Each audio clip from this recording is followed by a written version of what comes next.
अस्सलाम वालेकुम नाज़रीन, मैं हूं शेख रहमत अली, आप देख रहे हैं क्राइम टुडे न्यूज़। नाज़रीन, बीआरएस पार्टी और के चंद्रशेखर राव पर सवाल उठाया जनाब मोहम्मद अब्दुल खमर ने। ये तेलंगाना पार्टी के फाउंडर भी है।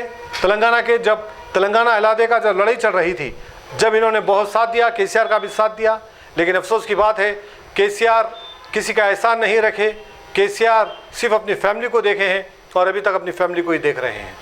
बहरहाल इन्होंने ये सवाल उठाया कि जिस तरह से 12% रिजर्वेशन की बात की जा रही है, सिर्फ 3 लोगों को मुस्लिम कैंडिडेट को टिकट दिया गया है, क्या 12% रिजर्वेशन आएगा? 12% रिजर्वेशन का मतलब है बहुत सारे लोगों को आप टिकट देना चाहिए था, लेकिन के चंद्रशेखर राव ने ऐसा नहीं किया। इसका मतलब यही है फिर एक बार आवाम को धोखा मिलेगा, फिर एक बार आवाम को इसी तरह की सिर्फ बातें की जाएगी और अमली तौर पर कुछ नहीं होगा, क्योंकि प्लान ही नहीं है। 12% रिजर्वेशन नहीं आएगा, ये तय है। यही वजह से 3 लोगों को सिर्फ टिकट दिया गया है। और दूसरी बात इन्होंने सवाल उठाया, एक अपोजिशन पार्टी में शब्बीर अली एक लीडर है जो लगातार माइनॉरिटीज़ के ताल्लुक से, मुसलमानों के ताल्लुक से आवाज़ उठाते आए हैं। अब के चंद्रशेखर राव कामारेड्डी, निज़ामाबाद कामारेड्डी, जहाँ पर मोहम्मद अली शब्बीर लड़ते थे, वहाँ से लड़ते हैं, उनके अगेंस्ट ये लड़ेंगे। यानी शब्बीर अली को हराने का पूरा बंदोबस्त अब केसीआर ने कर लिया है।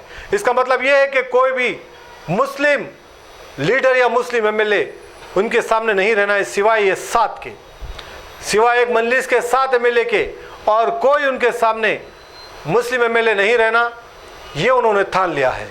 इसका मतलब यही है कि आने वाला वक्त कितना भयानक होगा आप समझ सकते हैं। आज जिस तरह से इन्होंने सवाल उठाए हैं, ये सवाल को हमें समझना है और आने वाले वक्त को भी देखना है। शेख शफी की ये रिपोर्ट देखिए। अस्सलाम वालेकुम मेरे अजीज़ दोस्तों, बुज़ुर्गों, साथियों, माँ बहनों, मैं मोहम्मद अब्दुल हक खमर, तहरीक मुस्लिम शबान का वाइस प्रेसिडेंट और बीआरएस का फाउंडर मेंबर, आज बड़े अफसोस से कहना पड़ता है ये तीसरा इलेक्शन है जो केसीआर साहब मुसलसल मुसलमानों के साथ हक तलफी करते आ रहे हैं। पहले इलेक्शन में भी उन्होंने झूठा वादा किया था कि 12% मुसलमानों को देने की बात की, लेकिन 12% के हिसाब से उनको 12 से 14 एमएलए मुसलमानों को देना चाहिए था।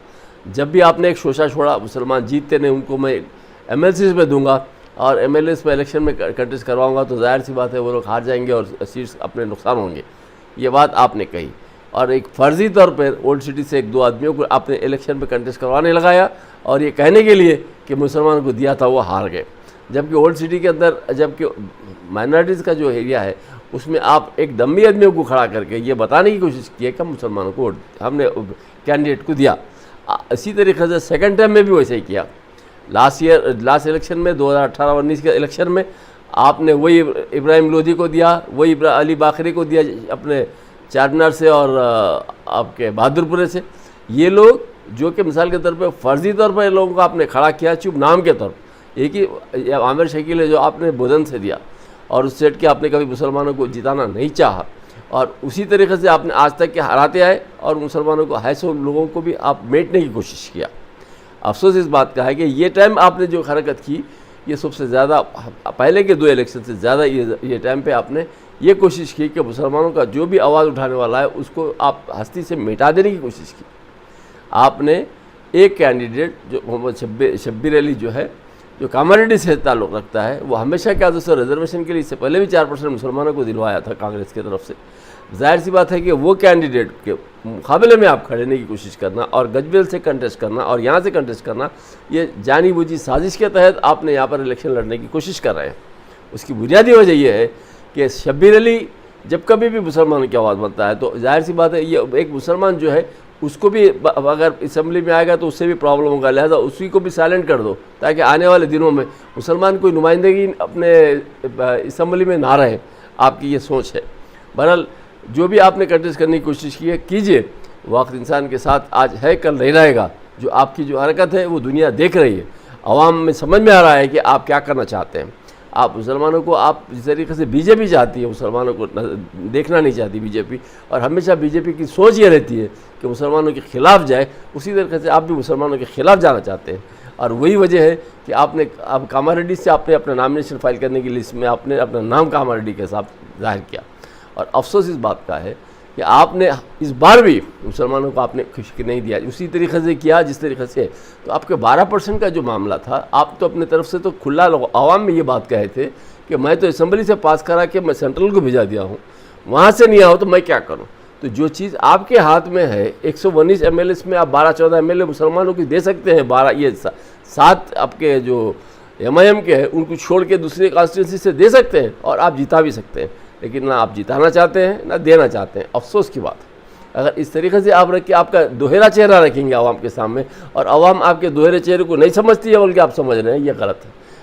हमारी तरफ से आपसे अपील है कि आप जिस तरीके से आज कर रहे हैं उसी तरीके से कल भी वही हरकत रहेंगी। जिस तरीके से आज मसाजिद महफूज नहीं है, जिस तरीके से आप मुसलमानों के साथ हर वो चीज़ को, तारीखी इमारतों को आप बर्बाद करने की कोशिश किया, आप आज भी उस्मानिया दवाखाने को तोड़ने के लिए आप सफ़े अव्वल में हैं और आप बेचैन हैं कि जब तारीखी इमारत जो उस्मान अली बादशाह की जो बनाई हुई है नहीं कि उस्मानिया हॉस्पिटल है उसको कब ढहा दिया जाए, आपकी ये सोच है। उसी तरीके से आप जो यूनानी दवाखाना है चारमीनार का, उसको भी आप सेकंड उसमें लेके बैठे हुए, जबकि आपको ये सोचना चाहिए ये 111 में मिसाल के तौर पर उस्मानिया दवाखाना बना है, 1911 में ये उस्मानिया दवाखाना बना है और 1915 में आपके ये हाई कोर्ट बना है। तो 4-5 साल का फ़र्क है। आप क्या 4-5 साल के फ़र्क में हाई कोर्ट की आप बिल्डिंग जब इस मजबूत इस तरीके से रह सकती है तो क्या ये नहीं रह सकती है? ये भी बराबर रह सकती है। लेकिन इसको जानबूझ के उस्मानिया दवाखाने को दागदोजी नहीं करके उसको अब यानी कि इस तरीके से दिखाया जा रहा है कि इसको ढहा दिया तो अच्छा है, और आप अपनी तारीख लिखना चाहते हैं। जिस तरीके से आप निज़ाम के ज़माने का जो सेक्रेटरीट था उसको आपने ढहा के आप अपनी तारीख लिखी, उसी तरीके से आप अपनी तारीख लिखने के लिए उस्मानिया दवाखाने को भी आप तोड़ना चाहते हैं। इंशाअल्लाह ये वक्त जो आपकी सोच है, अल्लाह अगर ना चाहा तो आप वैसा वो तरीके से जो आप सोच रहे वैसे तरीके से नहीं होगा, बल्कि आप पार्लियामेंट और असम्बली में जो आपके लोगों को आप नुमाइंदगी करवाना चाहते हैं उसमें भी आप पूरे तरीके से कामयाब नहीं होंगे अगर इस तरीके की अगर सोच रहेगी। आपकी सोच तो ये होना चाहिए, सेकुलर होना चाहिए, और आपके पास जो ज़र खरीद गुलाम है मुसलमान जो आपके अपने मफाद के लिए आपके ढब्बे बन के आपके आगे पीछे जो घूमते दुमछल्ले बन के घूमते हैं और आपकी तारीफ़ करते हैं, आप ये समझते हैं कि इन्हीं को मैं मुसलमान समझता हूँ। और आपके जो अलायंस में जो मुसलमान है जिसको आप लेके चल रहे हैं, जो आपके हवारियाँ हैं और ये समझते हैं कि ये लोग हमारे साथ हैं तो हमारे को क्या मुसलमानों की वोट कहीं जाने वाले नहीं है, ये हरगिज़ आपकी गलत फहमी है। इंशाअल्लाह वक्त आएगा तो मुसलमान किस तरफ वोट डालेंगे और किस तरफ जाएंगे वो वक्त आपको बताएगा। ये कहते हुए मुझे बड़े अफसोस के साथ ये कहना पड़ता है कि आपकी जो सोच है, आप मोहम्मद शब्बीर अली को आप वहाँ से हराना चाहते हैं, इसलिए आप खास करके आपका नामिनेशन डालें। ये मेरी अपील है तमाम मुसलमानों से कि ये चीज़ को समझे, सोचें, और कैंडिडेट के ताल्लुक से जो शब्बीर अली है कामिल रेड्डी का, उसके ताल्लुक से सोचें और तमाम मुत्तहिदा तौर पर वोट देंगे। KCR साहब को ये सबक सिखाएं कि आइंदा आने वाले दिनों में ये जो चाहते हैं ये हर चीज़ वो मुमकिन नहीं है जो मुमकिन कोशिश कर रहे हैं। ये मेरे चंद अल्फाज थे ये आवाम के लिए कि ये मैसेज आवाम तक पहुँचे ताकि लोग अपने सही तरीके से वक्त पे अपने वोट को इस्तेमाल करें, और जो गलत तरीके से किसी को आप मिटाना चाहते हैं ये खुद मिट जाएंगे लेकिन वो नहीं मिटेगा। अस्सलाम वालेकुम।